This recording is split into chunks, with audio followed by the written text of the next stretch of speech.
ஆதி துணை ஆதியே துணை ஆதியை அறிய குருவே துணை. மரளி கைதிண்டா சாலை ஆண்டவர்கள் மெய்மதம் மெய்மன ஞானம். நாதன் சாலிகு தனிகையரின் சுதன் நாவின் மெய்மன ஞானமென்று.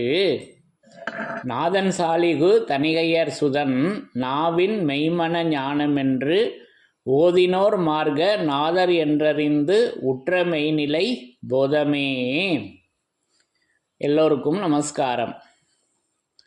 விரிபுவன வேதமாமரைகளின் அதிகாரண செடுங்கலை கருவூலத்து ஆண்டவர்கள் திருவாயுரை விரிப்பு.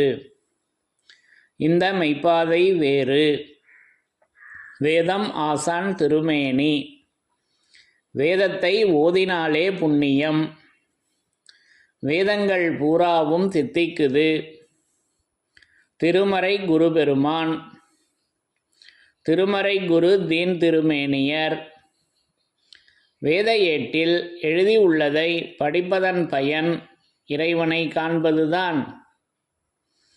தலைவன் தன்னை அறிந்தவனே குலத்தோன் என்று திருவேதம் உமக்கு உரைக்கச் சொன்னது எம்மை என்ற நமது தெய்வமோர்களின் உத்தரவின்படி நமது தெய்வமோர்கள் திருமறை குருபெருமானாக நமக்கு எப்பவும் அந்த பரிசுத்த ஆவியாக விளங்கி கொண்டிருக்கின்றார்கள்.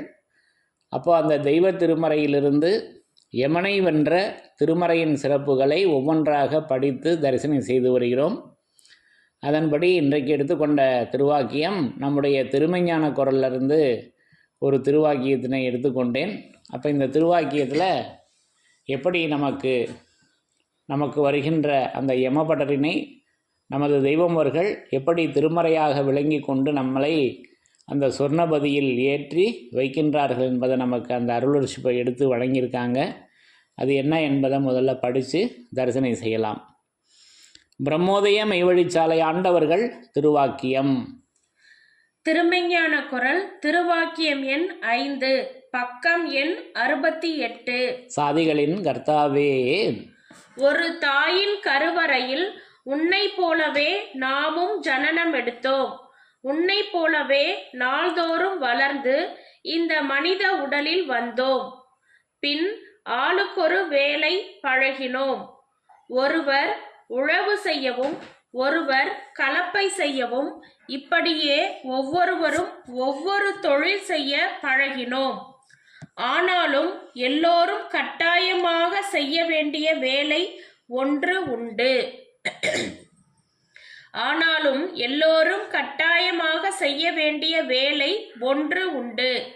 அதை மறந்துவிட்டு பேய் களவாடிகளாக திரிகிறார்கள். தான் பிறந்துள்ள மதம் தனக்கு இறுதியில் வரும் யமபாதையை மாற்றுவதற்காக வந்த வாள் என்பதை மறந்துவிட்டு அலைகிறார்கள். தான் பிறந்துள்ள மதம் தனக்கு இறுதியில் வரும் யமபாதையை மாற்றுவதற்காக வந்த வாள் என்பதை மறந்துவிட்டு அலைகிறார்கள் என்று நமது குலதெய்வம் பிரம்மோதய மெய்வழிச்சாலை ஆண்டவர்கள் திருவாய் மலர்ந்து அருளி உள்ளார்கள்.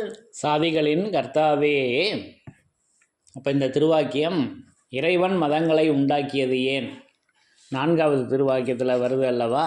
அந்த 5வது வாக்கியம் இது அப்படிங்களா?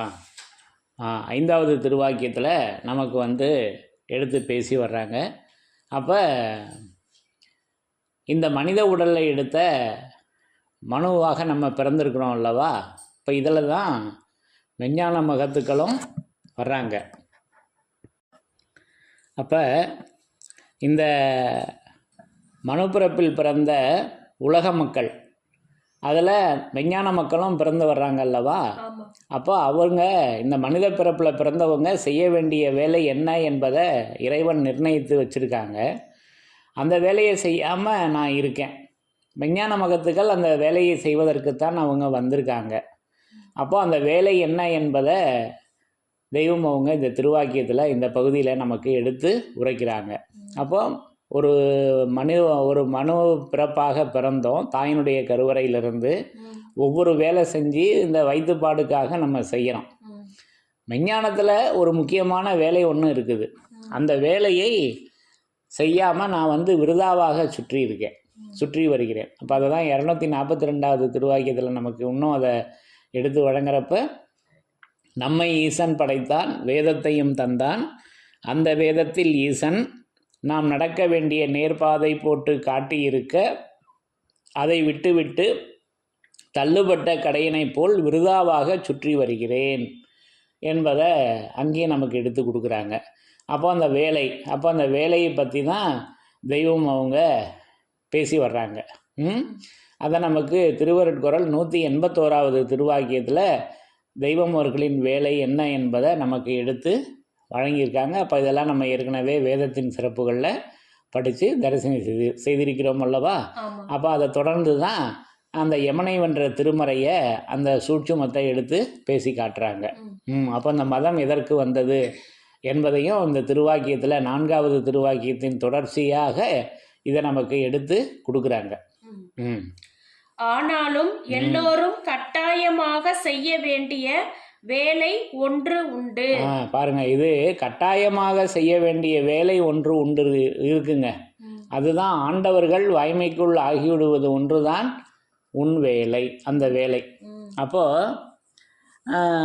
இறைவனின் திருச்சந்நிதியை அடைவதற்கு உன்பால் இருக்கும் மாற்றமான செயலாதிகளை சங்காரம் செய்து அதற்கான சிவகரண காரிய வளர்ச்சிகளை செய்வதுதான் அவர்கள் வேலை. இது இறைவனுடைய வேலை.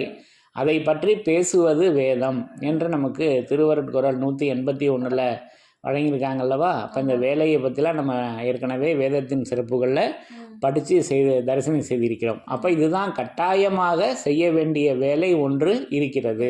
அதை மீண்டும் இங்கே வலியுறுத்தி பேசி வர்றாங்க. அதை மறந்துவிட்டு பேய் களவாடிகளாக திரிகிறார்கள். பேய் களவாடுதல் என்றால் திருட்டு வேலை அல்லவா? அப்போ அதை தான் விருதாவாக சுற்றி வருகிறது என்று 242ல் எடுத்து உரைக்கிறாங்க. தான் பிறந்துள்ள மதம் தனக்கு இறுதியில் வரும் யமவாதையை மாற்றுவதற்காக வந்த வாள் என்பதை மறந்துவிட்டு அலைகிறார்கள். தான் பிறந்துள்ள மதம்.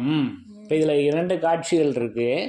இப்போ நம்ம பொதுவாக உள்ளதையே நம்ம எடுத்துக்குவோம். இப்போ நம்ம ஒவ்வொருவரும் ஒவ்வொரு மதத்தில் ஒவ்வொரு சமூகத்தில் பிறந்திருக்கோம் அல்லவா?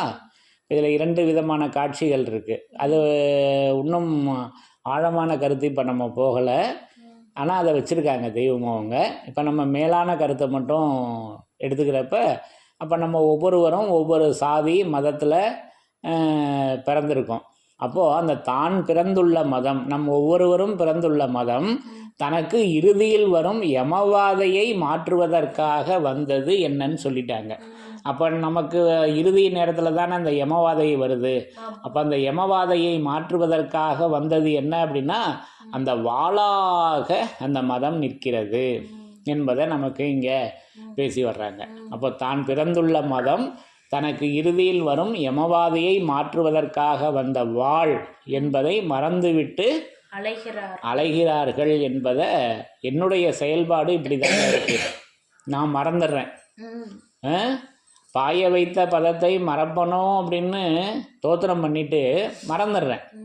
பாய வைத்தது பதம், பெரியோர்களுடைய பதம், நமது தெய்வம் அவர்களின் பதம். அதை சொல்லி சொல்லி எதை மறந்துடுறேன்? பதத்தை மறந்துடுறேன். சரியா? என்னோட மாமிச தேகத்தையே நான் பிடிச்சிக்கிறேன். அப்போ இதை தான் விளங்கி உணரணும். இதை எப்படி உணரணும்? விளங்கி உணரணும். இதெல்லாம் வாசகத்தை மான்மியத்தில் தான் நமக்கு வழங்கி வச்சுருக்காங்க. அப்போது நமக்கு இறுதியில் வரும் யமவாதையை மாற்றுவதற்காக வந்தது எது என்றால் அது வாள். அப்போ அந்த வாள் தான் நமக்கு ஏற்கனவே இதெல்லாம் நம்ம திருமறையின் சிறப்பில் படித்து தரிசனம் செய்திருக்கிறோம் அல்லவா? இப்போ தெய்வ சிம்மாசன பருவத்தில் மனத்திருள் கடியும் வளைவு வாள் என்றார், மறைமலை பிளந்து வகை தரும் வாள். மறைமலை அது திருமறை அல்லவா? அந்த மலை அது மறைமலை பிளந்து வகை தரும் வாள். அப்போ அது என்ன வகைன்னா, அது வந்த பாரவான்கள் எல்லாம் வரைந்த கிரந்தம் வகைப்படியே பிரம்மோபதேசம் கை கொண்டு எழுந்த. அப்போ வரைந்தது கிரந்தம், அதல்லவா வகை. அந்த